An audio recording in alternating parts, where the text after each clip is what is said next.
And welcome once again to the Sports Skillet Radio Show. We want to thank you for taking time out of your day to join us. We really do appreciate it. Reminder, you can always go back and rewatch any portion of the show if you miss it. You can also join us all the time on our social media accounts: Twitter, Instagram, Facebook, YouTube. You know the websites and everything. Also, check out sportskillerradio.com. We got our Twitter feed working overtime with all the latest and greatest sports news show updates.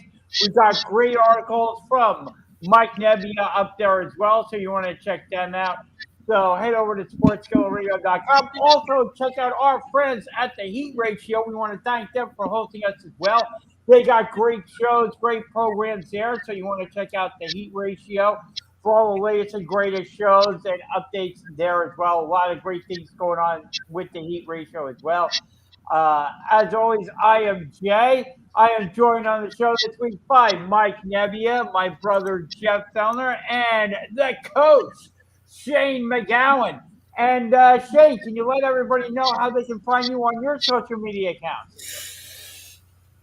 Yes, sir. You can reach me at mentaledgeperformance.ca, as well as you can reach me at mental_edge_performance. How are we doing this Sunday, gentlemen?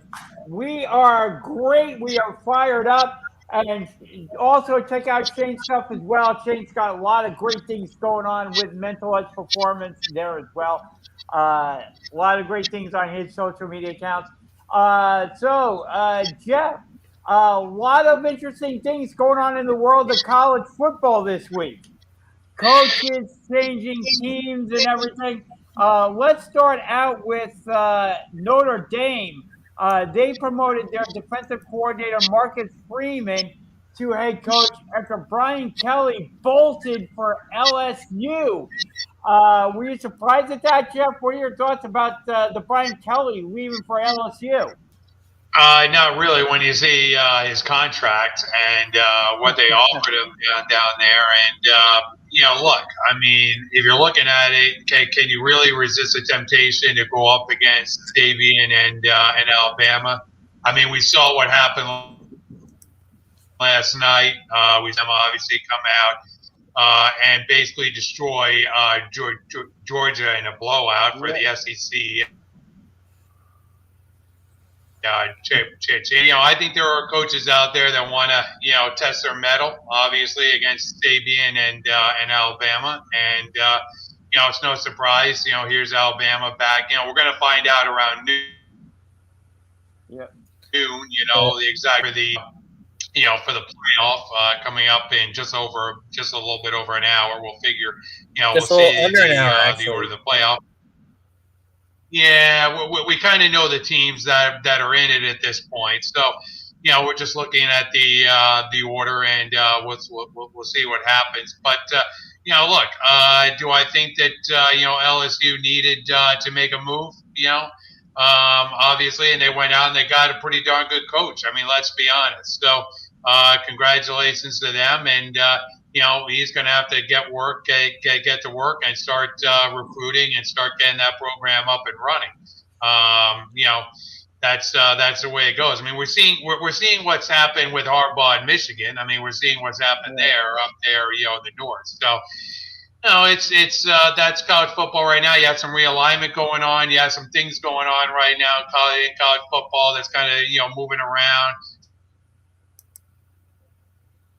Some teams, coaches moving around, and so forth. So it's going to be some interesting times as we go forward here. Yeah, and I will say this about Brian Kelly. I don't think, I will say this. I think I don't criticize Brian Kelly at all for making the move, because I think he had rebuilt Notre Dame into once again into a powerhouse. If you look at where Notre Dame was at before Brian Kelly came in, where Notre Dame is now, tremendous difference. And where Notre Dame is at now. I will say this. I don't think you can criticize with college football players holding out of bowl games, looking forward to their NFL careers. You look at that. You look at players now transferring from one program to another. I don't criticize Brian Kelly for bolting to LSU because I think he had taken Notre Dame as far as he could possibly take Notre Dame. At this point, when you look at the recruits that he was getting there, he was probably always going to be, and I think you'll agree with me, Jeff. I think it was always going to be the star players were always going to be attracted more towards the Alabamas than the Notre Dames, with the requirements that Notre Dame had on its college football players. So I think he was somewhat at a disadvantage there. He was going to get recruits, but not necessarily have the teams that could battle for the national championship. He was always going to probably lose out to your Alabamas there. I think when you look at it, maybe the way that he left Notre Dame, Jeff, just giving them a small, maybe 10-minute speech and then leaving right after that, not really taking any questions. I think maybe that might have been a little bit off-putting to some people, but I don't think you can criticize Brian Kelly for bolting for LSU. Well, the other thing is Notre Dame is an independent in football, so that plays into it as well. They're not part of any conference. I've said for a while that I'd like to see Notre Dame join a conference, but they like being independent. They like their making their schedule the way it is. But look, I mean, if they were to, obviously, the fits that they would have naturally would be either the ACC or the Big Ten. I mean, that would be the two conferences that would fit. That I vote as Big Ten. Just saying. That would fit with Notre Dame. They're in the ACC for most of the other sports that that they have in Notre Dame, but they're not in conference with in football. So that kind of does help, and it kind of hurts recruiting because again, look, but they also, and I will say this, they also have a national TV deal. So that helps them as well. The fact that they're on TV. So, it's a very lucrative job. It's one of the best jobs in college football, and coaches line up to take it. Believe me. That's why I'm saying that, Notre Dame doesn't have to look far and doesn't have to, never has to go very far to find a coach. No, and they did. They promoted their defensive coordinator, Marcus Freeman, to be head coach. A very popular choice among people in Notre Dame, and definitely among the team there. Marcus Freeman, definitely a popular choice to become the new Notre Dame head coach. So, yeah, you're right. They really didn't look far at all. The other big head coaching news is Lincoln Riley leaving Oklahoma to become the head coach at USC. Any thoughts on that, Jeff? Yeah, here's USC trying to become a power out there, in the pack, and they've got themselves now a name coach out there. Oklahoma, obviously. I always look at the Big 12, and it's a conference that sort of sits behind the Big 10 or Big 12 and the SEC.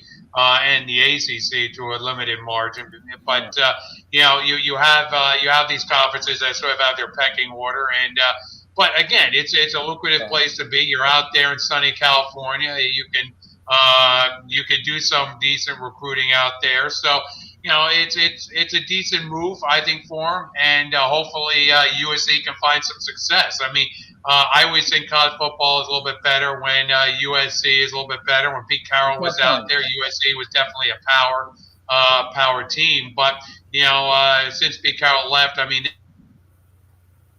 they've had some issues and so forth. So we'll see what USC can do coming back here, in the next couple of years. Because as you've seen, even with Harbaugh and Michigan, it takes a little while to build in your program and to build in the recruiting. It doesn't just happen overnight. Oh, very true. And in terms of scores, we had Alabama beating Georgia 41-24. Drubbing them 41-24. Not even close there. We had Big Ten title game, number 2 Michigan, number 13 Iowa 42-3. Wasn't even close there. Number one team in the land, Jay. Michigan, number one. They're going to come out. They'll be number one now. You really think so, huh? Absolutely. Well, the number one team lost. I mean, they're no longer undefeated. True. So, with Georgia losing, Michigan will definitely vault up now to number one in the playoffs. So we know the order of teams. We know, we know the teams that are now in the playoff. We just have to, look at the order and see what's going on. But we know obviously Michigan will likely be number one. Then you'll have Alabama. You'll have Georgia. And I'm missing one. Cincy. Cincinnati. Cincy, thank you. Yep. They'll probably be number 4. So that's really the order I think we're looking at here for the playoff. That's my sleeper team, Cincy. I'm telling you. Go with Cincinnati, yeah. Yeah. They pulled it off. They're just that sleeping team. I'll tell you what, Coach. I'm just salivating over a possible Saban-Harbaugh matchup here. Yeah. Everybody is. That's like a dream matchup. That's like a dream matchup, Coach. If you can get, Saban against Harbaugh. Yep. And like I said, under the bright lights for the first time in how bloody long, you know what I mean? I think it's almost a farewell ending in some ways too, if they could get that to happen. You know what I mean? Yeah. Because you need this on two teams that have Michigan done everything for how many years to get themselves to this point to finally face that Alabama team that has dominated for so many years and have produced so many players to the NFL and everything like that. You know what I mean? And I'll say this too, on the Michigan side, this just upped the stock of those players at Michigan going to the NFL as well. You know what I mean? Whenever you get to a bowl game, all eyes from those scouts are looking at these guys and stuff. So I think, honestly, it'd be a very, very good situation if they could get that to transform and happen. And I think it's needed as well. Yeah. Any thoughts on the college football situation, Mike? We already know the teams that are going to be in it. I'm projecting the order of the college football playoff will be Michigan's going to be number 1. Then we got Alabama at 2. We'll have Georgia at 3 and Cincinnati at 4. Yep. I would tend to agree with you. And Jeff, when you look at the job that Nick Saban has done this year with his team, you have to realize he had to replace 8 of the top 38 picks in the NFL draft from years ago. I mean, what he continues to do in Alabama is just simply amazing, Jeff. The job of it's a Nick factory. Saban. I mean, that's what it is down there at Alabama. It's like a factory. They look at it every year. Saban has that team in the playoffs, so you want to go there. I mean, if you're a great player, that's one of the programs that you want to join. I mean, that's really what it is. There are like several elite programs in college football that high school players are looking at because they know they can get their high profile. They know they can get their name out because they know that look, the chances are that I'm going to have a shot here at the playoff and possibly playing for a national championship. So because that's what Saban has done. I mean, give him credit. I mean, give Saban some credit here on what he's been able to accomplish over these many years. Oh, absolutely. And not only the players. I would say this. On the other side of the coin, I would say this. What a disappointing game for Georgia. I mean, really. I mean, if you're smart, you got to come out. I mean, you got to put a better performance on the feet, turnovers, that kind of thing. Just not a very good showing by the Georgia Bulldogs in their home state. I mean, you're out there, you're in the Georgia Dome for crying out loud. Put a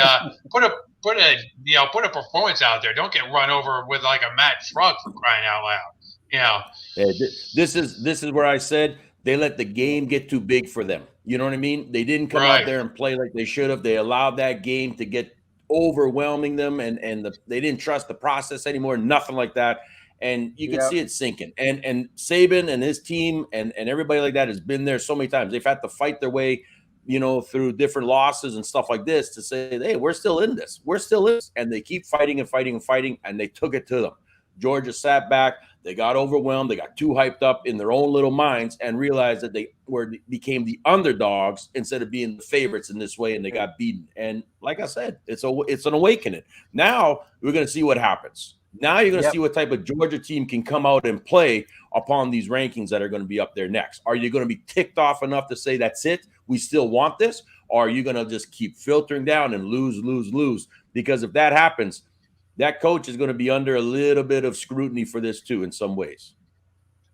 Oh, absolutely. And you look at the mindset, coach, of Georgia. I mean, like you were saying, to come out and lose the way they did. What do you think of the mindset right now of the Georgia Bulldogs? If you could get into the mind of like their head coach and the team, what do you think their mindset is right now on this Sunday morning after losing to Alabama the way they did? They lost from the get-go. They didn't come out there fired up like they should have. They didn't come out like college kids ready to play like this was their last game. You know what I mean?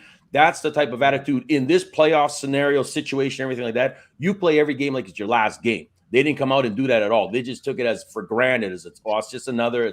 No, it's more than just another game, especially under the bright lights like that, right? And to me, those coaches and the team leaders and captains and stuff didn't do enough. And I don't think they did enough during the week to prepare for Alabama either. They didn't prepare themselves to get themselves hyped up for this game and realize the magnitude of it. And when they got there, they got themselves overwhelmed. They couldn't handle it and stuff. And that's all it came down to. They choked under their own pressure in that way. You know what I mean? Let's call it as is. They choked under their own pressure, and that's what bombed. Now you look and say, can they rebound? That's why sometimes when teams go undefeated, throughout the whole season, it isn't always a good thing.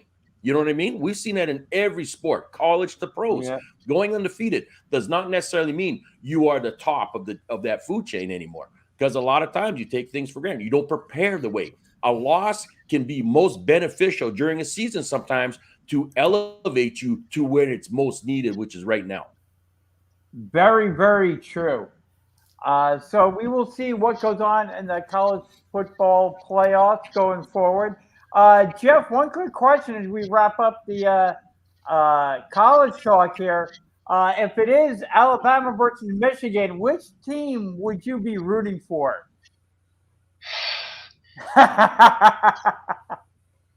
I had to ask you that question, Jeff. Roll. I got it.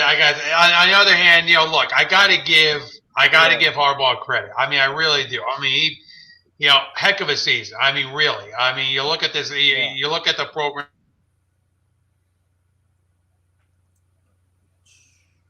He built a team that I really do. He's built a heck of a team, and whether or not he gets to the national championship. I mean, he's in the playoff, obviously probably the number one seed at this point. Whether he gets to a national championship, wins a national championship with Michigan, I mean, that's obviously the dream. I mean, Michigan, obviously that was their dream when they hired him. Is to bring a national championship to Michigan. That's why you hire a coach like that out of the pros. Is to is to bring a national championship there, and that's his goal. Hey, it's going to be a fight. I mean, all these teams are worthy of winning a championship that are in there. I mean, we have to see, as Coach said, how does Georgia bounce back? How does Cincinnati play coming into the playoff? Then you look at Michigan. Obviously, they're on a roll right now. I mean, they're just steamrolling into this playoff, and then there's Alabama that is just right there. So any one of these teams could obviously come out and win. I mean, I'm not saying that I wouldn't be surprised if any of these teams come out and win the national championship. Look, Michigan wins, congratulations. But I like to see that matchup just because that's going to bring a lot of eyeballs, obviously, to that game. There were a lot of ratings Saban against Harbaugh. I mean, you have two big time programs facing each other. So that's the dream matchup that they have in this playoff. If you're if you're a network, I mean, you want to see Michigan against Alabama. There is one thing though, Alabama just lost Mechie. Yes, it's true. He tore his ACL. You know what I mean? So that's a damaging injury. I'll tell you. It is. And it's unfortunate because it's going into your draft as well, right? You know what I mean? So it's it's a tough one for him in this aspect, as well as where you got these guys too. So Alabama will be down one exceptional receiver in this case. So now you got to look and say, okay, now what are we going to do, and who's going to fill in that spot, and kind of change up your game plan just a little bit in some ways too, because at the QB, I think this is where we got to look at it. All 4 of these teams, the quarterback is going to be that player that is going to make or break you in this whole scenario. You know what I mean? You could have the number 1 defense or whatever you want. You could have great slots, great running back, and everything like this, like a lot of these teams do. But this QB in each one of these teams is going to make or break you on the decisions they make out there and the smart reads that they can do, because that's what's going to make these games. Oh, no. Well, you don't have a Trevor Lawrence in these playoffs this year. Yeah. So, obviously the Alabama quarterback is probably going to win the Heisman. I mean, I would expect that at this point. But it's not a great class. It's not a great quarterback class by any means. So it's awful. This is going to be. So if you're looking, I mean, I'm just saying, if you're an NFL fan and you're a team right now and you're up near the top and you're looking for a quarterback, you're not going to find. There's no Trevor Lawrence. There's not a quarterback. A game-changing quarterback in this draft for this year. I mean, it's almost like punt and wait for next year as far as quarterbacks go, because I just don't see it. The quarterback play that I'm seeing right now, I don't know about you, Coach, but I'm not seeing it. From any team. Especially teams in the playoff that's going to be in there. I just don't see the great a game changing quarterback in this draft.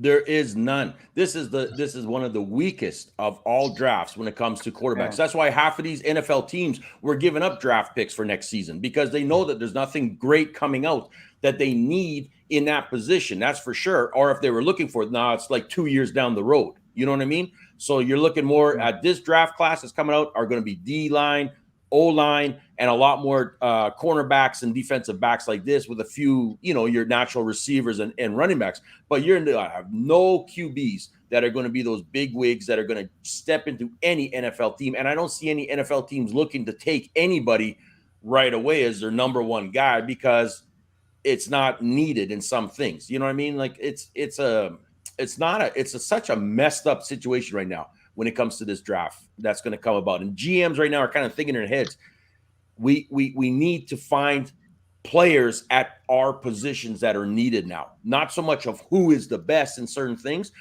In this draft class, let's look. So if I need a linebacker, I'm going to scroll down. So he might be technically maybe not till a second round, but he's my best pick. I'm taking him now. You know what I mean? Because that's just how this draft class is. So don't be shocked when you see some of these come to draft of some surprises and going, whoa, I didn't expect that. Oh, I didn't. It's now more of, I need this for my team. And I think that's what this draft class is going to do. And with the Eagles getting as many picks, the whole East Coast, for Pete's sakes, from the Giants to the Jets to the Eagles, you guys got from friggin' number 4 to like number 14, really. You know what I mean? It's like every 2, every 3. Oh, everybody's going to the East Coast. Yeah, I mean, if you look at it, just looking at, we tape this on Sunday morning, you look at it right now, the New York Jets have picks 4 and 5. Yep. The New York Giants have picks 6 and 7. And the Philadelphia Eagles have picks 8, 9, and 14. Right. In the upcoming draft. So, and again, those are fluid picks. Of course, right now, the Jets are looking at it.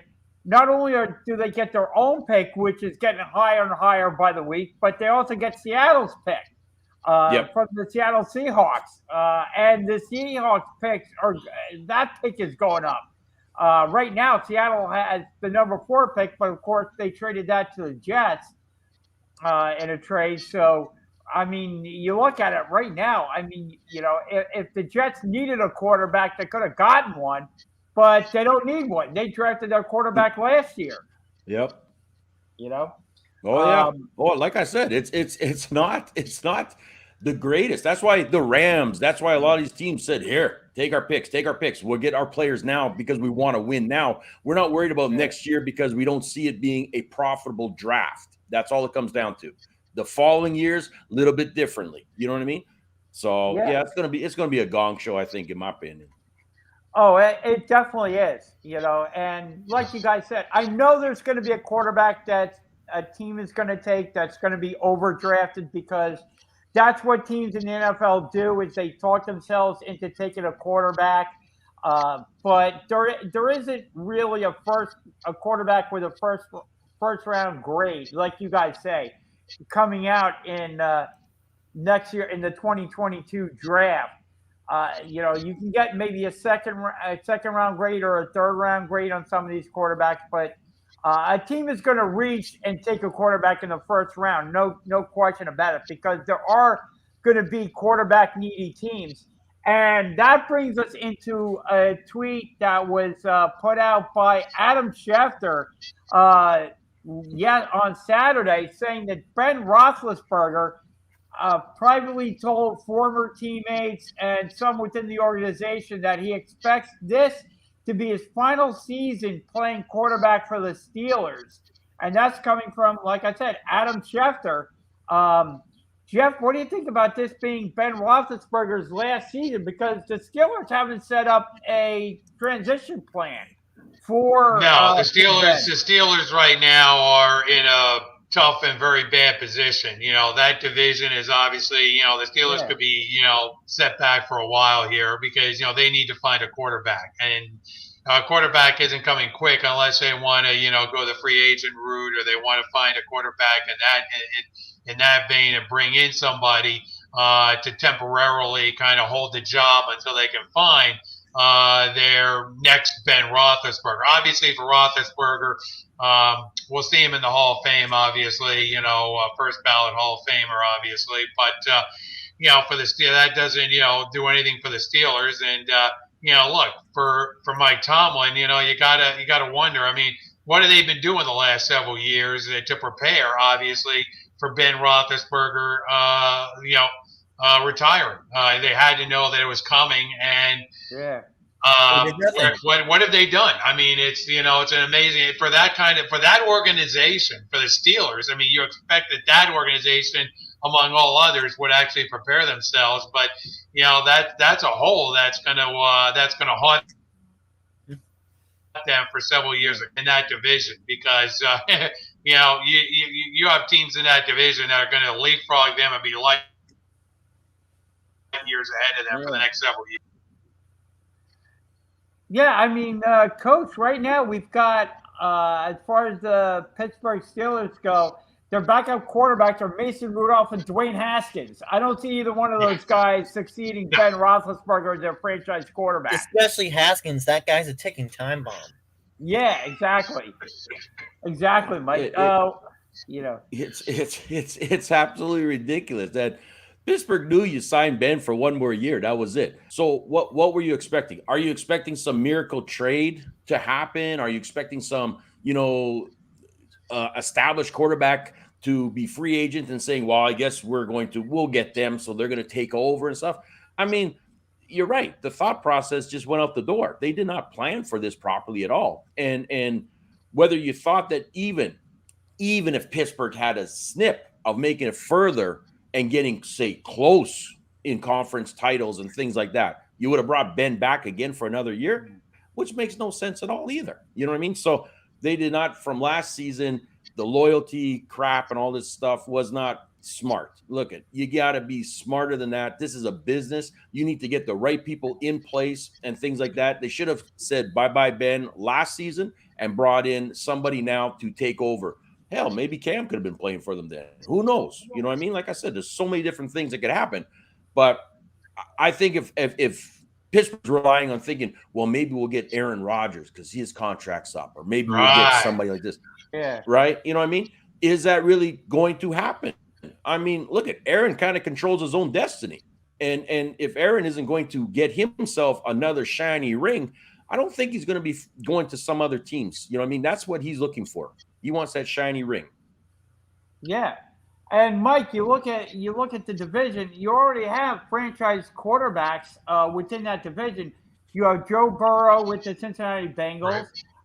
You have Baker Mayfield. Now, I will say this. That brings up the other question is, Baker Mayfield with the Cleveland Browns, are they going to pay him like, what, 21 or whatever $1 million and pick up his fifth-year option? Who knows what the Browns' decision is going to be on Baker Mayfield.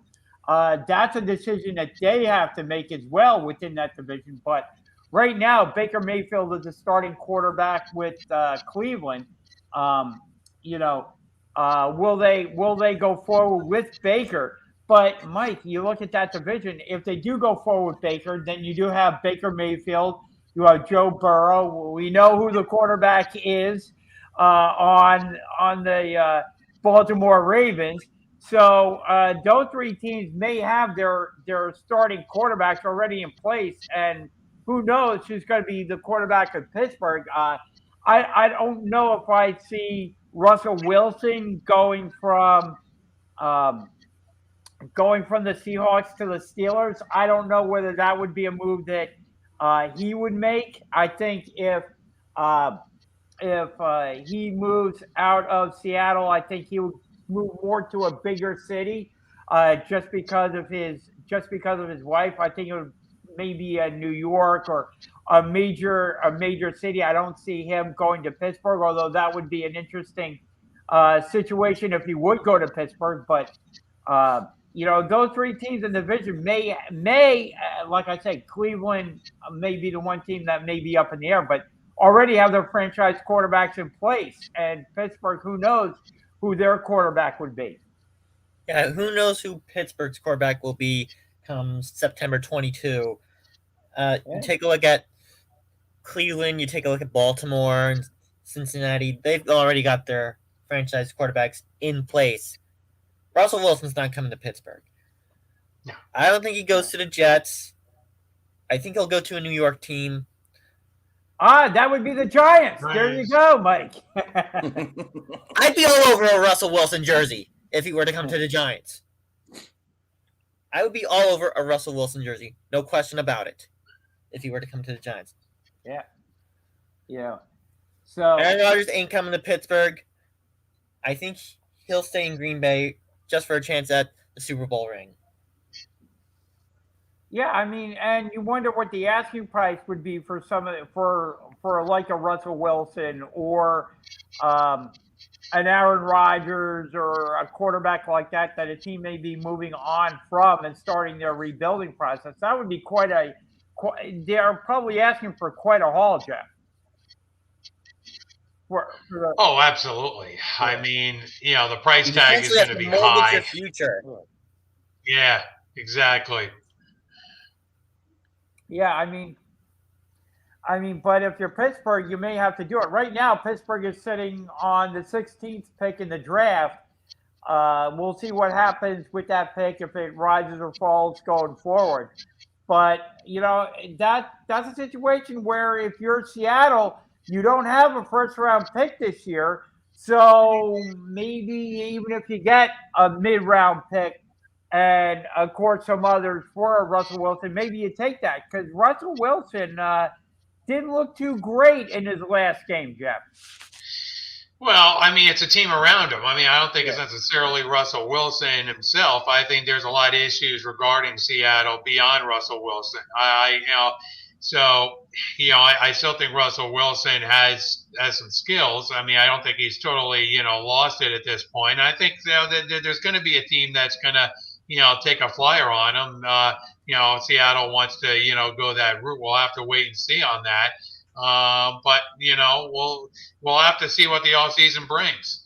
But we got some great games coming up, on the slate this week, Jay. I mean, two ends of the spectrum. You got two ends of the spectrum. I mean, you got Bills and Pats, and then you got Eagles, Jets. I mean, either you could go to one end of the spectrum, and that's what you have, which is, I'm sorry for the advertisers. Shield your eyes. If for Eagles Jets, I mean, I'm sorry that you have to advertise during that game. I'm sorry for the announcers. I apologize, to everybody that that drew the short straw there and has to call that particular game. But look, you have the Manning cast going on tomorrow night. You have which is going to be the last one for a while. There's going to be one more, but this is one of the last Manning casts that you have going on for the season. and you have Bills Pats. So this game is the one I'm most looking forward to on the slate this week because this is intriguing on several levels. To see what kind of level the Patriots are at and where the head coach, where the head of the Bills are right now, because we know the Bills got to win. Okay, great, but where are the Bills right now, and have the Pats actually moved into that elite level there with this rookie quarterback? Yeah, what do you think, Coach?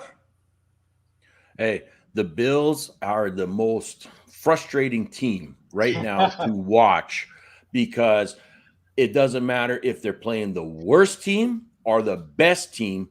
You don't know what you're getting with the Bills right now. I don't know if I'm getting the great, Josh Allen out there, or am I getting just a mediocre? I don't. If you really think about it, how much of Stephon Diggs have you guys really heard? That combination, Allen to Diggs, the big superstar duo, everything that you don't. They've gone wayside. You know what I mean? And to me, I think this is what's probably becoming more frustrating. We always knew they didn't have a run game, which is fine. So you relied on that pass game of Beasley, Diggs, most importantly. You know what I mean? Now you're barely getting anything. You're relying on that defense to step up big time, and there are more field goals being kicked. You're winning by margins, small margins. You know what I mean? Vegas is shaking their heads going, they're supposed to be winning by 14. They barely win by 3. You know what I mean? Like I said, this is the problem. And to me, as a Bills fan, if you're out there, you're just shaking your head going, okay, we're praying that we get this win. But you really are in an unpredictable team. That is what they are. They're unpredictable right now. And it's so frustrating to watch in that way that I hate to say it, but come real-time playoffs, are they going to show up? Are they going to be that team that gets wasted away? And now you got to go back and rethink about what is it that went wrong and where do we got to fix it? Because honestly, I'm looking back at week 4 and 5 where they started messing up. And I'm thinking you guys never fixed that part. And they just continued on. Win, loss. You know what I mean? And their wins have not been very, very impressive. Yeah, what do you think about the game, Mike? Bills are getting more and more frustrating by the week. You're supposed to be winning by 10, 14, 17. You're barely winning by 6. So I'm going to take the Bills in this game, but I'm not taking points. I'm going to take the over. So you're taking the Bills minus the 2.5. So I agree with what you guys have been saying. The Bills, you don't know what team you're going to get out of this. And the one thing about New England is the head coach, Bill Belichick,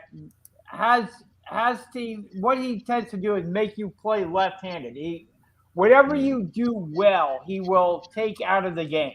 So if you throw the ball well, he'll do his best to take your wide receivers out. If you're a running team, he'll try and take your running game away and make you throw the ball.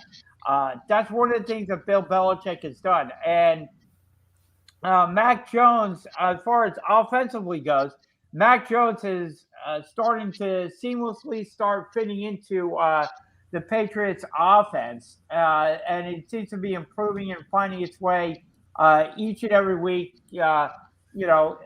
And this will be a good test for Mac Jones as a starting quarterback for New England. Big marquee game, standalone game. All eyes are going to be on him as well as Josh Allen in this one. And we're going to see if Mac Jones, if the spotlight could be too big for Mac Jones, that rookie quarterback, with all eyes on a Monday night game and all the pressure on him. Because right now, the Patriots are sitting in first place, a half a game ahead of the Buffalo Bills. Patriots are 8-4, Bills are 7-4. Big winning streak by New England. They've won 6 in a row and 5-0 in their last 5. I mean, so New England is coming into this game with a lot of momentum. Bills right now, not quite as much momentum, only having 1-1 and are 3-2 in their last 5. But Buffalo has not lost the division game all season, sitting at 3-0 within their division. I'll tell you what. I'm taking the Pats in this one. I like their defense. I like the way their defense is playing. Yeah. That's the underrated part of me. You talk about Mac Jones, and you look at the offense, but it's that defense right now. Belichick's defense right now that is playing on another level right now. That's really buying in and really playing as a cohesive unit. I worry about the Bills' offense going up against that defense right now.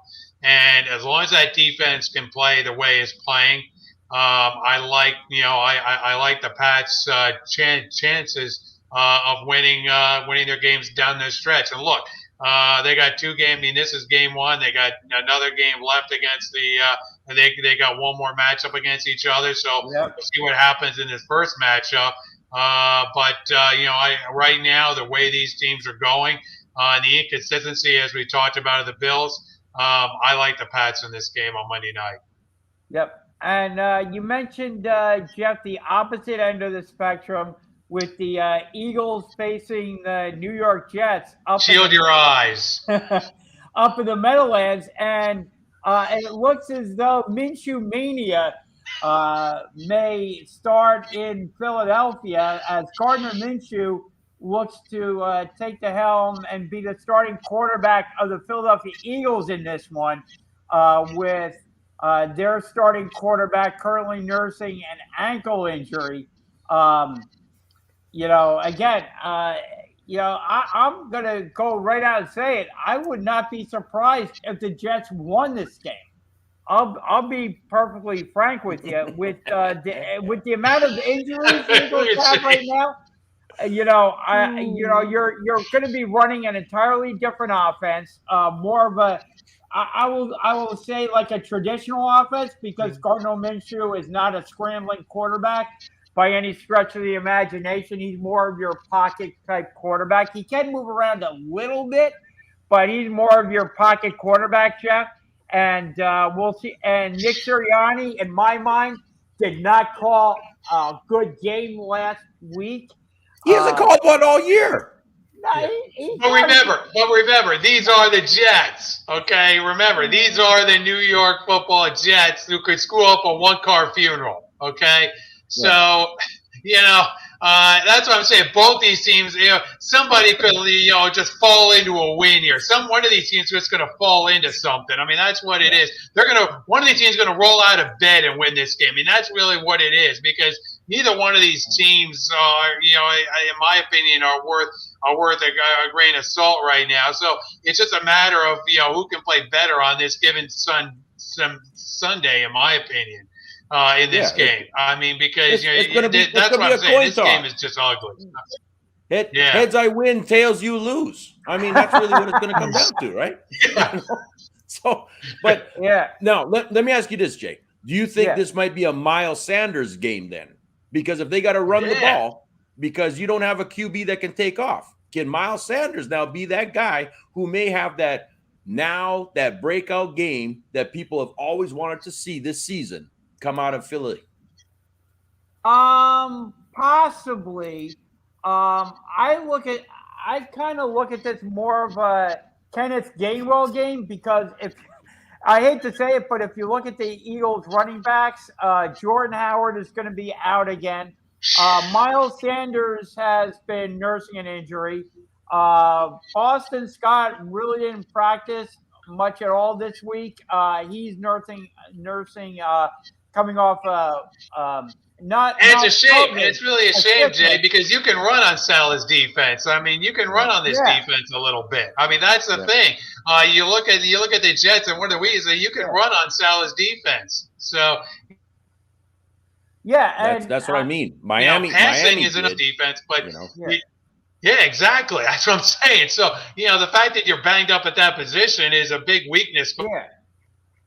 Yeah, I mean, going into this game, Kenneth Gainwell is the only really healthy running back, because, like I said, Miles Sanders is banged up. Boston Scott had an illness that prevented him from practicing this week, although he'll probably be active during this one. So if you look at the Eagles running back, Gainwell is the only fully healthy running back that the Eagles have in this one. I mean, it's absolutely. But do they trust him? Do they trust him?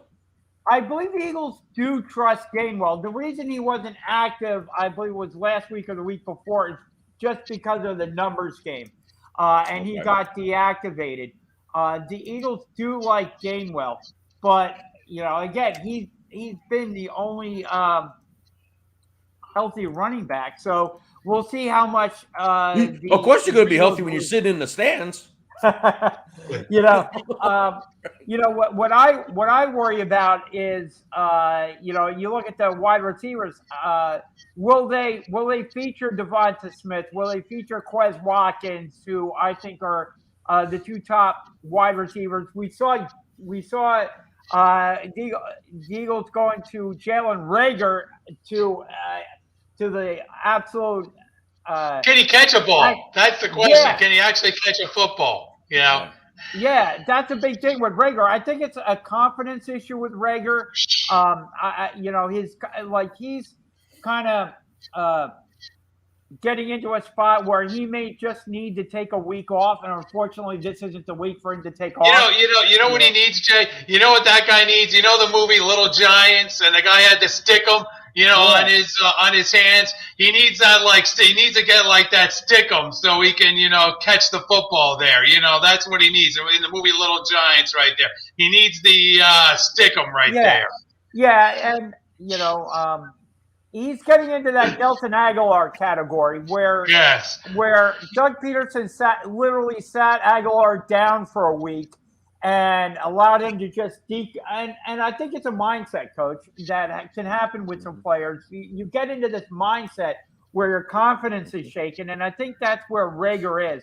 I just think he may need a week off to just kind of relax, decompress, no stress on him, and then come back after that and see what he can offer the Eagles, because he's not offering the Eagles anything at this point.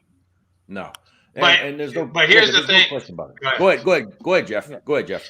I want to say, just shifting to another game in the division, the biggest game in the division right now. Dallas obviously won on Thursday night, so that puts Washington obviously on the hot seat now because, look, this division could be over, next weekend if Dallas beats Washington. I mean, that division is over. But Washington can keep pace, or Washington has to keep pace, and there's another team in the West, in the AFC West, that's trying to keep pace out in that division, with the Chiefs, and that is your Las Vegas Raiders, as they take on Washington. This is, if it's not the Bills and Pats, this is the second most curious game of the weekend, seeing the Raiders obviously take on the Washington Redskins. This is huge on both aspects. I should say. Exactly, because not only that, but you've also got Denver who's playing, and you got the Chargers as well, who are all in the mix with this KC team. You know what I mean? So Vegas Raiders got a big task of, we need to keep winning to stay in the mix. Washington as well is in that same. Their mind is like, hey, you know what? We want the conference. We want this title and stuff. So they're on the heels of Dallas. And then you got Giants who are still playing around somehow, doing something, you know what I mean, causing chaos and havoc, you know what I mean? Yeah. So like I said, honestly, these divisions are so close. It's like incredible. It was funny because they were breaking it down to this week on Inside NFL Insiders. And we said, okay, what happens if we get 3 teams that are identical right to the bitter end? Now you got to look and say, okay, the team that wins has to have a better conference, right? Division wins. Okay, well, let's say they're tied there in that. Okay, then you got to look at the next level and the next level. You know what it finally came down to? The old school coin toss. And you're thinking to yourself going, oh my God, I'd have a heart attack knowing that if my Vegas Raiders got to play and it's got to be through a coin toss, are you nuts? You know what I mean? Because my luck ain't going to be on our side for that one. I can see that. You know what I mean? But that's what I'm saying. That's how close when it comes to these games that people don't realize that it's so finicky. And with all these teams so close the way they are, it's just going to be right to the bitter end. That's why you cannot afford to take your foot off the gas right now at any stage. Absolutely. I completely agree. And, you look at some of these games, you might think that they don't have playoff implications, but they do. Absolutely. Yeah. They do. That's why it is so important winning in your division. That's Yeah. why Washington, after this game with Raiders, Washington's got how many in their division that they need to at least say, man, we need to win these ones. We need to win these ones because, like I said, it's going to come down to your division in so many ways.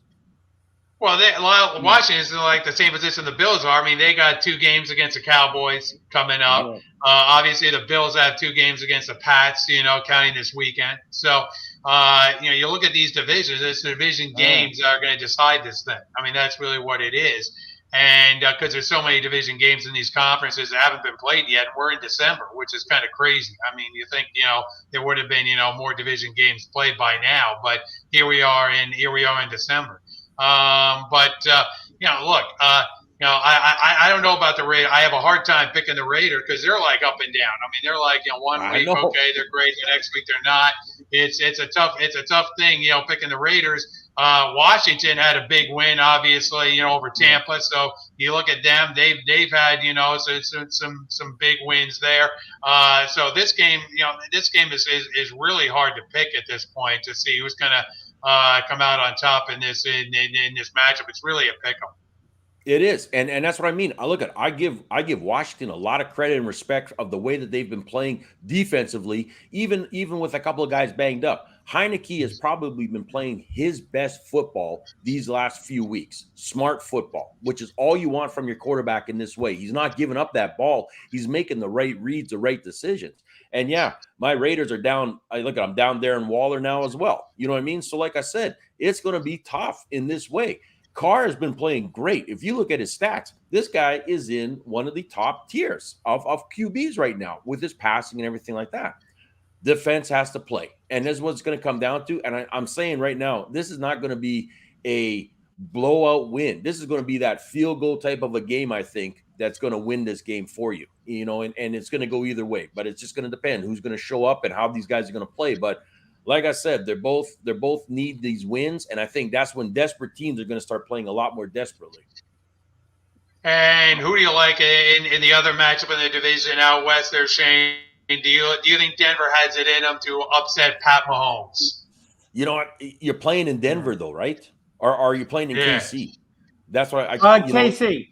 They're playing in KC, so I have to give this advantage to KC because it is in KC, this one. I mean, weather I don't think matters because both of them are used to the outdoors and the cold anyways.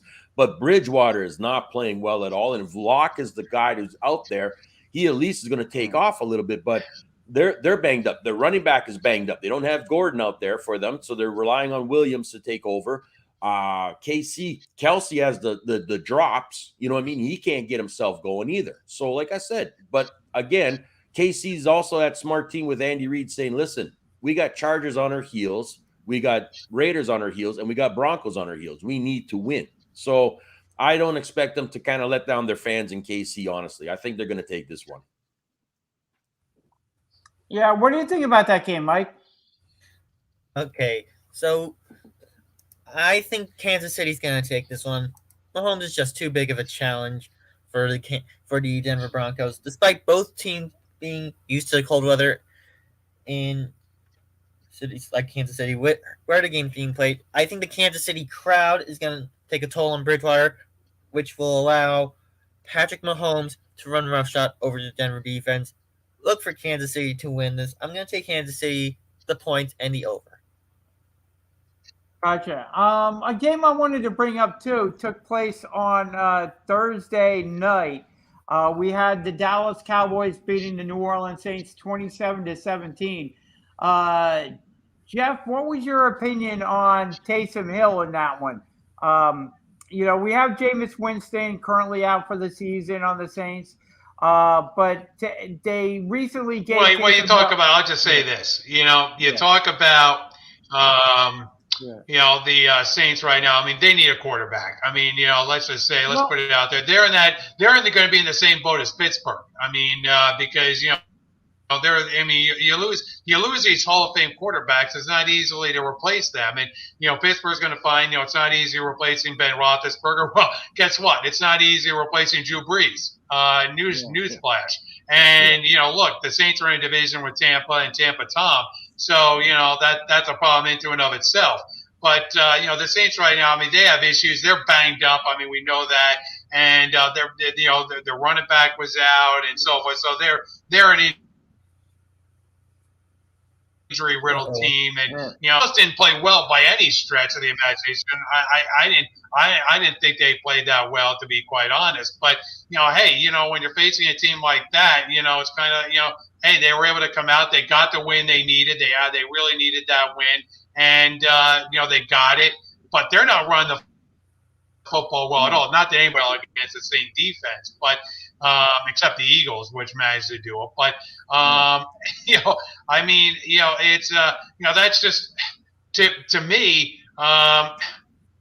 I look at I still wonder what the Cowboys. I mean, I look at a lot of these teams as question mark, and I'm still wondering what the Cowboys are, because you look at the NFC right now, and it's really you got the three-headed monster right there. But I'm wondering about Arizona. Obviously, Arizona's coming off a bye week. They loaded up on turkey. Congratulations. They're coming off a bye week, and they come off and they play the Bears, so they get another bye week. Just playing the Bears are crying out loud. So congratulations to them. So it's like 2 bye weeks in a row for the Cardinals. So congratulations to them. So they're still going to be riding high out there west, unless the Bears can come up with something spectacular.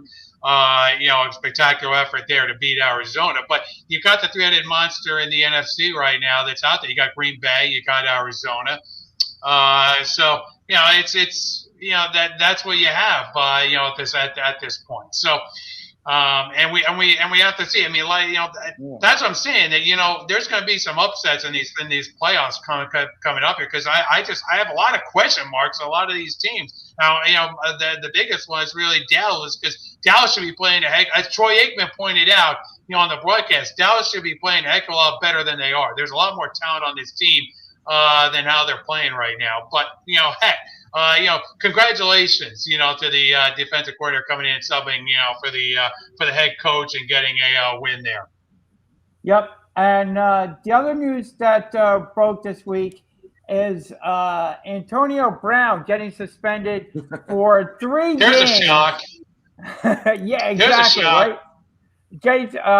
For not adhering to the vaccination protocols from the NFL and the NFL Players Association.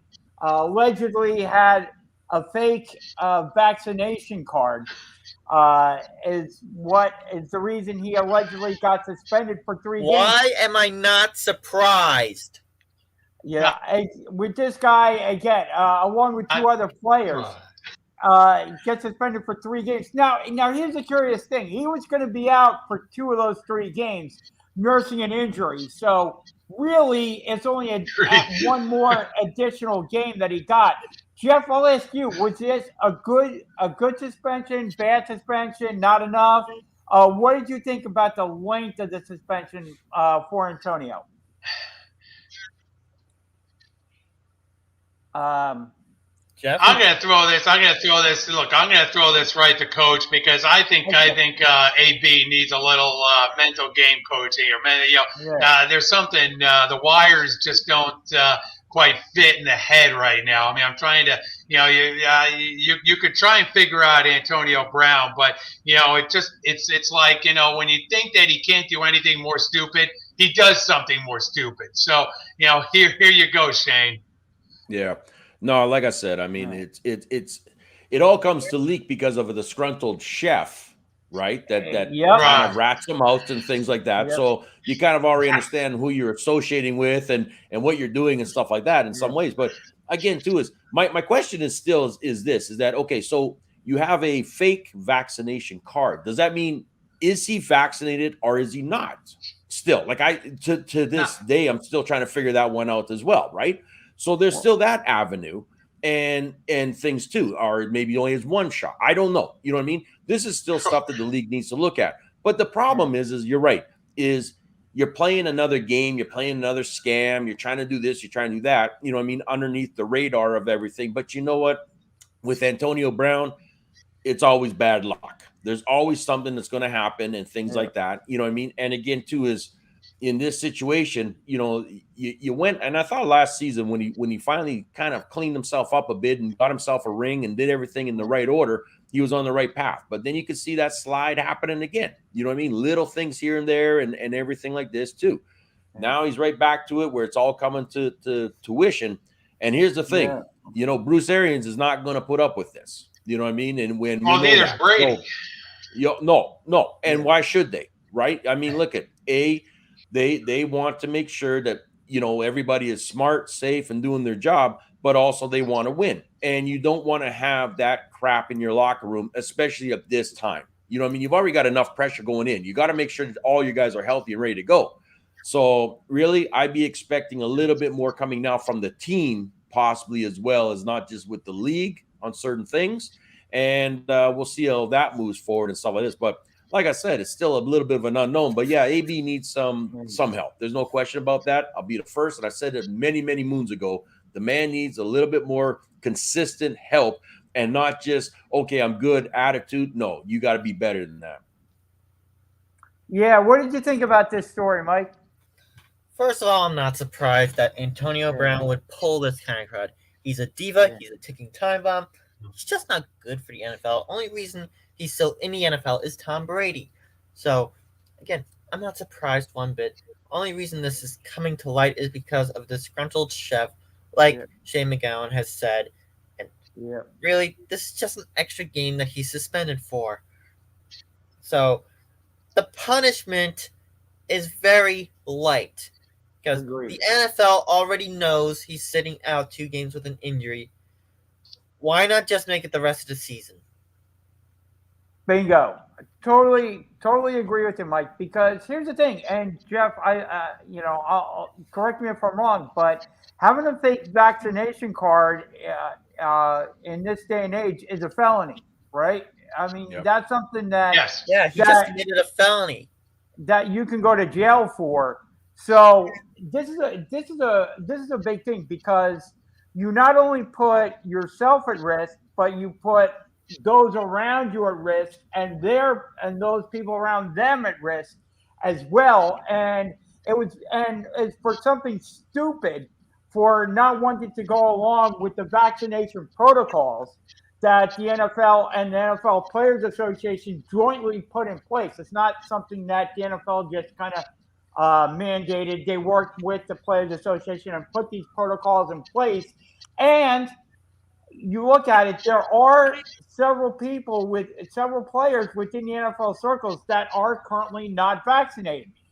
Carson Wentz, not vaccinated. The wide receiver on the Buffalo Bills, not vaccinated.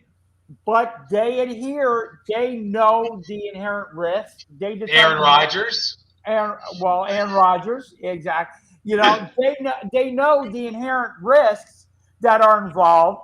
They know the NFL protocols that were put in place, and they said, okay, knowing what my work environment is going to be like, knowing what I'm going to have to do, I voluntarily decided now I'm currently vaccinated, but in their mind, they said that they were not going to get vaccinated and they were going to adhere to the protocols.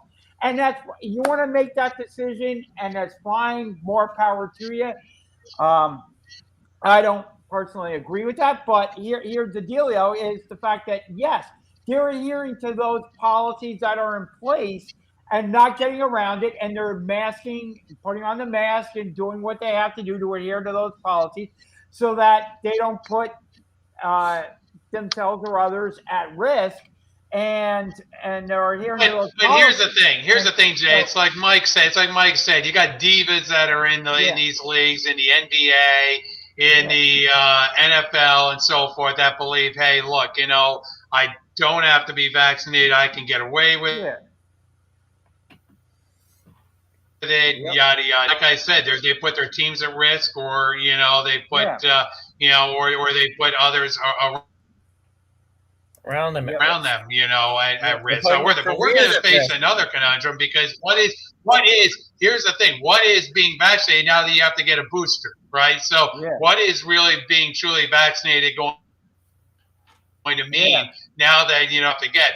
what is going to be the definition of being fully vaccinated? That's going to be the question that people are going to ask now, because now you got the third shot. So now it's not just 2 shots, it's 3 coming out. That's coming out now, because that's going to be the big deal coming out in sports now is, well, are you truly vaccinated? Does that mean you've got your booster shot? Yeah, very true. Absolutely. But, I think just what he did to just get around the protocols is something that's crazy. And like you guys brought up too, he wasn't Bruce Arians' choice to come on the team. That was all Tom Brady to bring him onto the team. So I think he's hanging on by a thread as to being a wide receiver on the Tampa Bay Buccaneers. And I think the next strike, and he may be off of the Buccaneers, and Bruce Arians may put his foot down and say, Tom, I like you, but we got to get rid of him, and I really do, because that was Tom Brady's, sticking up for Antonio Brown and bringing him onto the Buccaneers. So I think Arians may put his foot down if anything further happens with Antonio Brown on the Tampa Bay Buccaneers. Tom Brady's got to knock some sense into Antonio Brown. He tried, but we saw what happened. He's been trying his level best to knock some sense into Antonio Brown. Now he's got to lay down the law. Yep. And now go ahead. Go ahead, Shane. No, I'm just, like I said, now we're going to see what happens as we move forward and stuff like this with these guys. But speaking of Tampa Bay, are we going to be picking some games here? Because I got a feeling it's going to light up a little bit of Atlanta. Yes. So, Shane, I'll start with you this week. What are your big 3 games of the week? Oh, I'm going to try to go for some sure ones, but it never seems to work here. But I'm going to pick the Rams over Jacksonville. I'm going to take the Colts over the Texans, and I'm going to go with Tom over that Atlanta team, that struggling Atlanta team. Gotcha. Okay, Jeff. Point for my playbook, huh? Okay, Mike. Let's go with you. What are your big 3 games of the week? Well, Shane is pulling from my playbook, so I'm going to go with Arizona over Chicago. I'm going to go with Minnesota over Detroit, because Detroit Lions. And I'm going to go with Baltimore over Pittsburgh. Ooh. Very good. And Detroit Jeff, might get their win, though. I don't know. Jeff, I'm going to go, obviously, Colts over the Texans. I'm going to go easy here. Colts over Texans. I'm going to take the Vikings, obviously, over the Lions. And I'm going to pick a tough game here, and I'm going to take the Pats over the Bills. All right.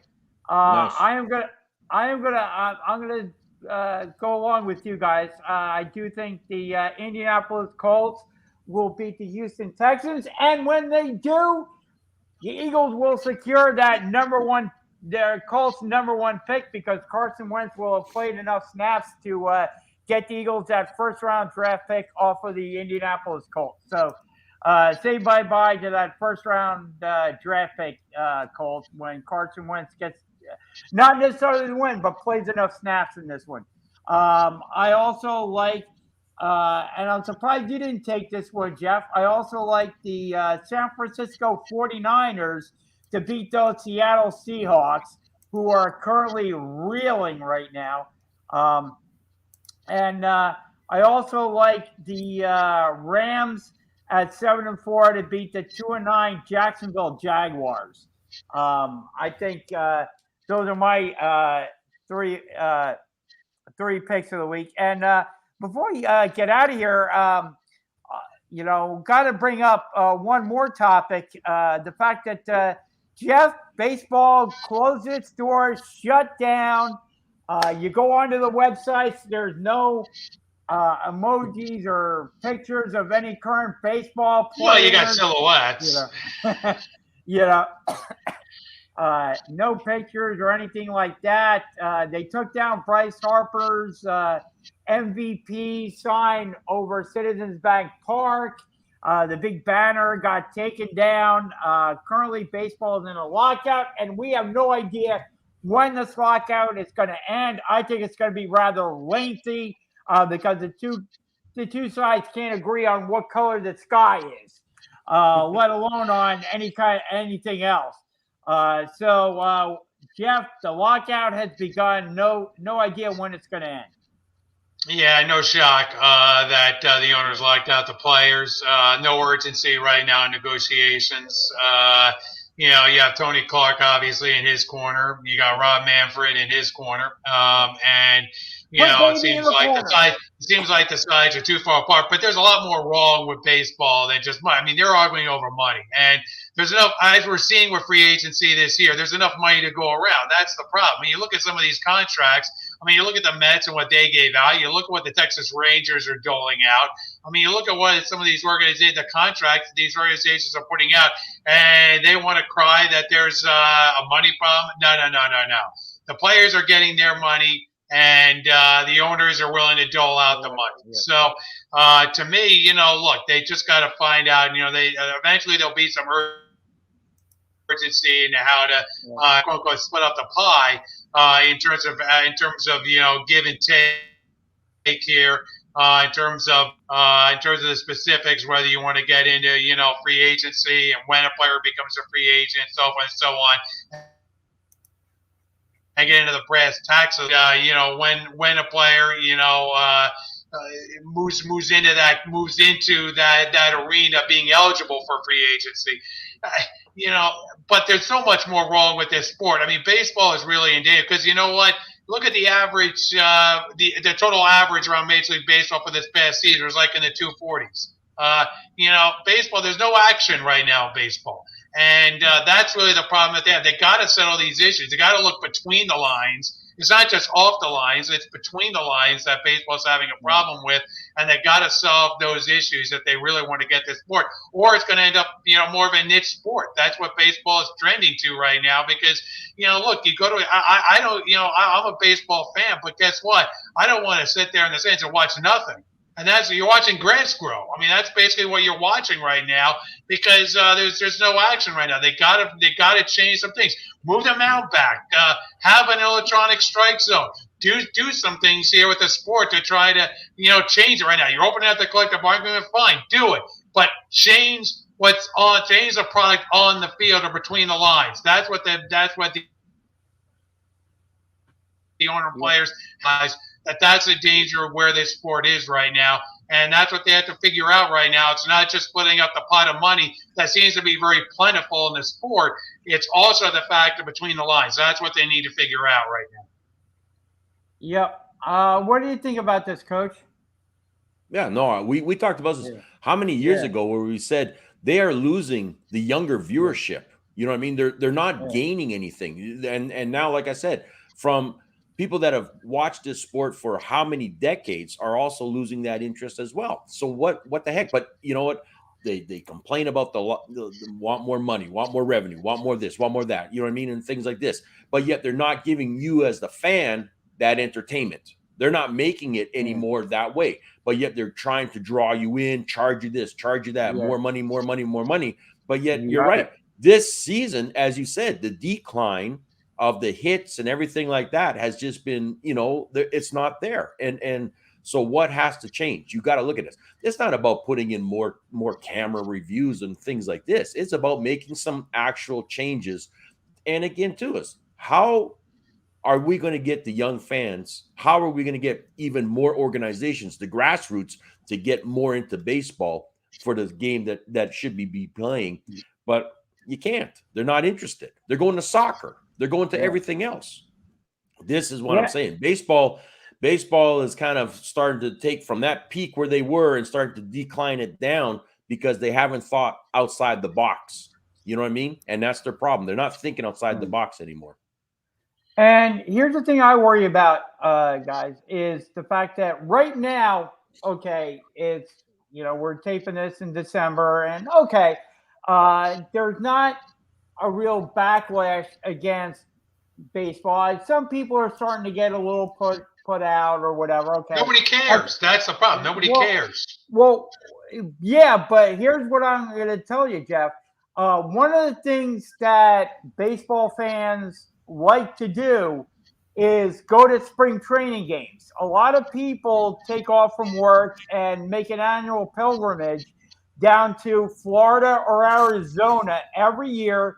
They have this as part of their lifestyle. Take a week or a extended weekend or what have you, and put this on their schedule every year. You're in February, and I'm going to take a little time off, go down to Florida or Arizona, get into nice warm weather because here in the Northeast and other places you're getting the cold, snow, crappy weather, and all that. And they make an annual trip down to Florida or Arizona, and this 2022. If they don't settle this and they have to cancel or push back spring training, that will annoy a great many people that do this as part of their lifestyle every year. And that will create bad feeling. Right now, okay, I can understand. But you start pushing back the regular season, you start pushing back spring training, and yeah, that's when things will really amp up, I think.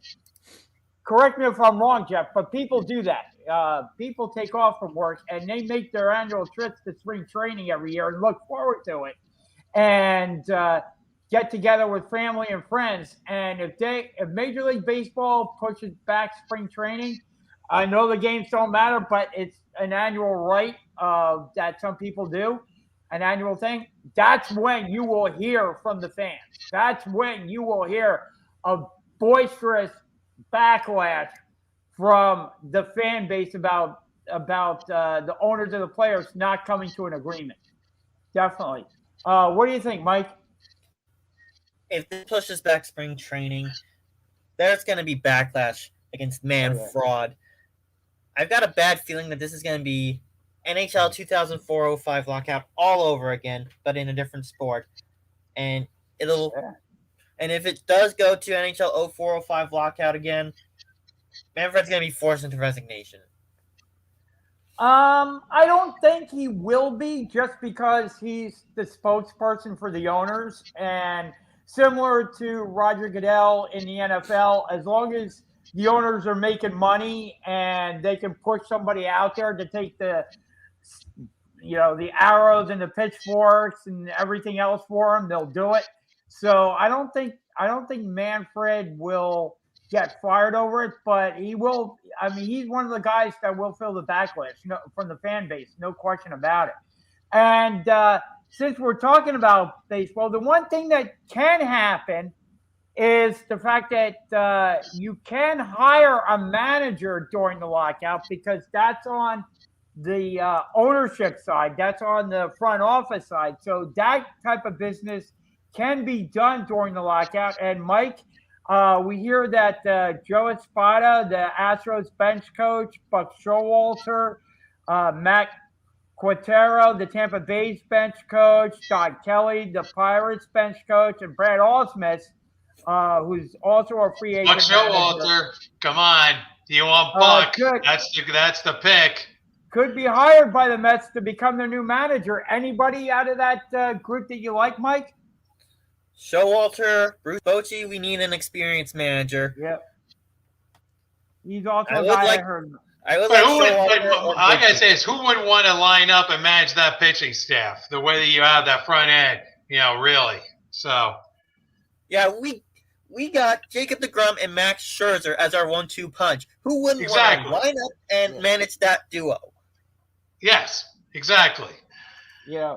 And that kind of surprised me. Usually you get players, signing with teams that have a stable front office, stable manager, a guy that they know. But these free agents signed with the Mets, and, Scherzer signed with the Mets, not knowing who's going to be his pitching coach, not knowing who's going to be his manager. He knew that the pitching coach was set in Jeremy Hefner. Should be, yeah. But not knowing who the manager is going to be. I like Espada, the bench coach for the Astros. I think he might make an interesting choice. Showalter is definitely an interesting choice. As you mentioned, Bochy, if they can get, Yeah, you know, the only problem, hire a former Yankee manager, but they've done it in the past. So what the heck? Why not hire a former Yankee manager? Espada is familiar with Epler, the GM from their shared time together in the Yankees organization. So Deirdre in for Espada. I haven't heard. There's no mention of Curtis Granderson, not surfaced. Ooh, the Grandy man. He was a manager that got dismissed for the Mets or Beltran. I mean, got dismissed. So you don't hear those guys' names being brought up. Beltran would probably be a bench coach, or a hitting coach. That would be interesting. I mean, I wouldn't mind that for the New York Mets. Save yourself, like I say, just save yourself a lot of aggravation and grief, and just go the safe route and hire Showalter, and that'll be fun. Or Bochy. Yeah. Or Bochy, one or the other. Just go the safe route. You don't have to go. You don't have to go exotic. You don't have to go. Extreme here. Just go this. The Mets. Just go the safe route. Yes. Yeah. Exactly. So that it's going to be interesting because the Mets can move forward. Meanwhile, Jay, the thing, free agency. So congratulations to the Phillies. Yes, free agency is over. Until they get the new CBA signed. Yeah. So whoever the team has, you don't get to see their likeness on MLB or any of the websites. Those have been sanitized. So whoever team has now is who they have. There were a little bit of a free agent frenzy, but there's still some free agents that are still hanging out there. Kyle Schwarber is still hanging out there, as well as some others. So there's still some big fish in the pond for some Chris teams. Bryant. Chris Bryant is still out there. He's probably going to sign after the lockout, and the Mets are being linked to him. Yeah, because the Mets are spreading money like a drunken sailor, like you wanted them to do, Mike, all those years ago. Finally. You got a multi-billionaire owner. He is spending like a drunken sailor, trying to get this team back to their winning ways. I think he's just trying to get the payroll over the Dodgers. That's what I'm trying. He's just trying to move that payroll that much higher than the Dodgers. Yeah. Yeah, but if you're, I'm projecting next season's payroll to be over 325 million. Could be. I mean, like I said, he's maybe not holding back at all. Like I said, I don't know what we don't know what the TVA is. As soon as Epler was hired as GM, Steve Cohen probably said, "Okay, Epler, I've got all this money. Do what you got to do to make this team a contender." Yep.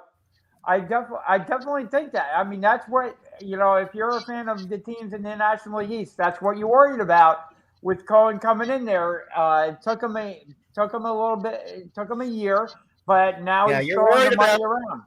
Yeah, if you're a team in the NL East that's not the Mets, you're worried about Cohen and his now $23 billion net worth. Yes. Yeah. Absolutely. Because, like I said, if he can sign Scherzer, he can sign other free agents will definitely come to the team because that's what you look at. You look at who's the manager. If he can sign Scherzer, he can definitely sign Brian. He can definitely. And I'll tell you something. Don't overlook the Marlins. The Marlins are moves. Derek Jeter. Yeah. Jeter's making some Miami. Miami's, making. I saw some of their free agent moves, and Jeter's making some moves out there. So they're pitching. They got a nice young pitching staff, and they made some nice. Watch out for Miami. Yeah, I mean the Phillies have been focusing on their front office and rebuilding that this all season. You can kind of see with the additions that Dave Dombrowski has made that he's focusing internally. With the and made some good hires there, but it's going to take the Phillies a bit of time to get the organization kind of turned around. And you wonder if you're Phillies, Jeff, wasting away the career of Bryce Harper, the national. Well, that's just the thing. I mean, those years are going away now. I mean, those years are ticking off. I mean, it was a 13-year deal, and all of a sudden now you look around and it's a 10-year contract now, and all of a sudden you're going to turn around, it's going to be a 5-year deal. I mean, that's what it is. And you're tied. Bryce Harper's tied into the Phillies, and the Phillies are tied into Harper. So neither one is going anywhere. And, it's a top-heavy team. I mean, that's what the Phillies are. They're top-heavy. They have guys that are right there near the top. They have MVP, Cy Young-type players, and then the bottom falls out of the organization. That's the problem that the Phillies have. They don't have really anybody in the middle to try to carry the team. So that's a problem for the Phillies. And unfortunately, they're in a division with the big spender Mets, the world champion Atlanta Braves, and the improving Miami Marlins. Yeah. Washington is kind of a wash because they're kind of rebuilding now from where they were. But hey, you're in this division, and like it or not, it's going to be a tough hoe in this division now. Oh yeah, no question about it, and that's why you have to, that's why I think Dombrowski realized what was going on and went out and started rebuilding the front office this offseason, getting talented individuals in there in the front office that know what they're doing. That came. But here's a problem, Jay. You can talk about Dombrowski when he's been there, is that he likes to rob the minor league system to get major league talent. There's not a lot of talent in the Phillies minor league system, so he needs to build that up before he can actually start trading those players to get major league talent. That's the problem that Dombrowski has, and that's the problem the Phillies have in hiring Dombrowski. I call him Dombrowski, but we'll see. But there you go. Yep. We will see. Mike, any NASCAR news for this week? Anything come across the wires with NASCAR? It was just Champions Week in Nashville. Nothing too important right now. I'll be monitoring the silly season wire to see who goes where. And to go along with Champions Week in Nashville, there was some news regarding the Nashville Fairgrounds Speedway. The city of Nashville has approved a plan to revitalize the 3/5 mile short track in Nashville to get it ready to host NASCAR Touring Series races again. Cup, Truck, and Xfinity Series. The track hasn't hosted any NASCAR Top Touring Series races since 2000. It has not hosted the Cup Series since 1984, so this is going to be a step in the right direction to get one of the founding tracks back on the NASCAR schedule.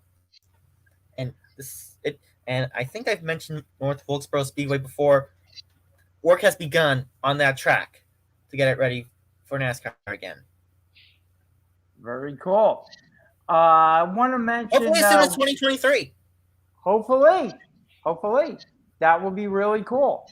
I also wanted to mention a feel-good story from this past week. We had the Notre Dame preparatory freshman boys basketball team. They had a conference call that they had set up. This call high school. They unintentionally added Buccaneers cornerback Sean Murphy Bunting to their call, and they had wanted to call Notre Dame Prep Center Luca Gasparoni, and instead of calling Luca Gasparoni, they dialed Murphy Bunting's number. It was apparently a difference of just one digit, and instead of putting in the right number, they put in the wrong digit, and they ended up with Murphy Bunting on there. And Murphy Bunting had, saw his phone went off, and he asked him, do you want, am I supposed to go on this call? And they were like, yeah, if you're Luca. But I've heard this story, and they ended up getting Tom Brady too. So yeah, that was a good thing about Murphy Bunting, and of course this was a FaceTime call, and Murphy Bunting, got the high school players FaceTime with Rob Gronkowski, wide receiver Mike Evans, defensive back Richard Sherman, running back Leonard Fournette. Fournette FaceTime with the boys for like 10 minutes while Tom Brady was finishing up a meeting. Brady finishes up the meeting, comes out of the locker room, and they were like, "Hey, you want to talk to Tom?" And Fournette kept them on the call, and then that was so cool. And Brady comes out, and he's like, "What's up, fellas?" And then they literally lost their minds when they saw Tom Brady on their FaceTime call. And Tom Brady came out, said it was really fun. It was really good to see all those young kids all hyped up. And Murphy Bunting, came back on the call, told the team to ball out, with the upcoming season, and he swore the players to secrecy, not to give out the player's number, before signing off there. So, it was a really awesome experience for the boys, all over a wrong number. So you never know, you dial the wrong number and you never know who you might get. And in this case, it turned out to be an awesome experience for those kids. It was just plain awesome. I am sure they'll remember this for the rest of their lives. Oh, no question about it. And hopefully they got it recorded in some way, shape, or form or whatever. But you're absolutely right. It right. actually ended up on World News Tonight. I believe it was Thursday or Friday night. It ended up on World News within New York. Yeah, so that was awesome. Oh, absolutely. I loved reading that story. It was a great job by Murphy Bunting getting the other players on the team involved, and for those guys to actually go on the FaceTime call and talk to the kids and everything. And definitely a great situation, a once-in-a-lifetime experience for those kids. Loved hearing that. I want to remind everybody you can correspond with us on our social media during the show, after the show. We do really appreciate it. We want to thank the coach, Shane McGowan, for joining us. I'll have some wrestling updates for you guys next week as well. So stay tuned for that. Guys, Mike, Jeff, anything that we may have missed that you guys want to talk about before we sign off? Just the fact that we got the official college football rankings. We got the playoff all set. We got Alabama at number 1, Michigan at number 2, Georgia at number 3, and Cincinnati number 4. So a big surprise there that Michigan did not move up to number 1. That's disappointing in my mind, seeing Harbaugh not at number 1, but sticking at number 2, and they put Alabama at number 1. So, congratulations to Saban. So we have Alabama versus Cincinnati, and we got Michigan against Georgia. So we'll see what happens in the playoff between those matchups. So, but that's the official rankings that just came out. So, both those matchups are going to be New Year's Eve on ESPN. So I have a good feeling that Seacrest is going to keep us updated on ABC while he's patrolling Times Square. Yes, that would be a yes. Yep, no question about it. Do you think there was a little home cooking there for Alabama, Jeff, just based off their history, or no?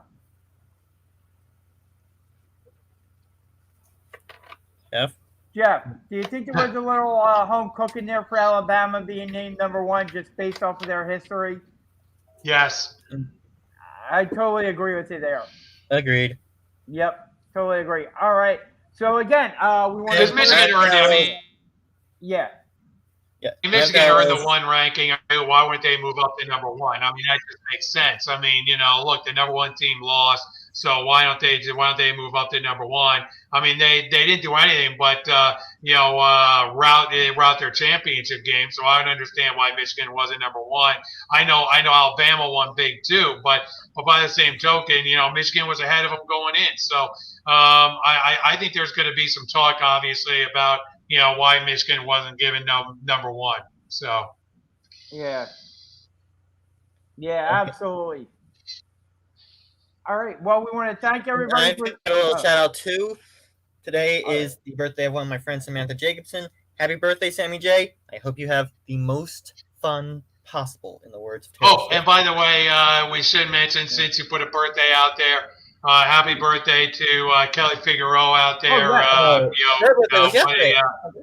Founding member, obviously, of Sports Skillet. We wish her, obviously, a very happy birthday. Absolutely. Kelly's birthday was on Saturday. Yesterday, yep. Yeah, hopefully she's having an awesome, great, outstanding birthday weekend. Happy birthday, Kelly. Thank you for everything you've done for Sports Skillet Radio over the years. Look forward to hopefully getting you back on the show, an upcoming show. Hopefully we can get Kelly back, but hopefully she is enjoying her birthday weekend. Happy birthday, Kelly. And again, like Mike said, happy birthday, Samantha J. Hopefully she's enjoying her birthday weekend as well. And again, feel free to comment on our social media sites. You can comment during the show. Thanks for Jim Duckworth for joining us this week. We appreciate it. Get the word out. Spread the word about Sports Skillet Radio. We talk about everything and anything in the world of sports. We may have shows coming up during the week as we go forward. You never know. Thank you for the Heat Ratio as well. Check out their full gamut of shows that they have over there on the Heat Ratio as well. Again, head over to sportsskilletradio.com. Check out Mad Mike Sports as well. You got that. And we'll see you again right here next week. Hopefully you have a great week and take care. Enjoy all the sports this week. And we'll see you right back here again next week.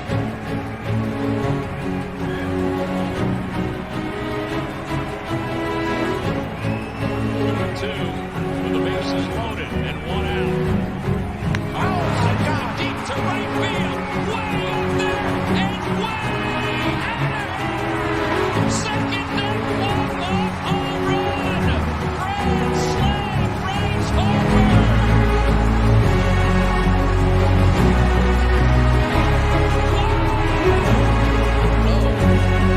It's been a exciting game. Fourth and goal.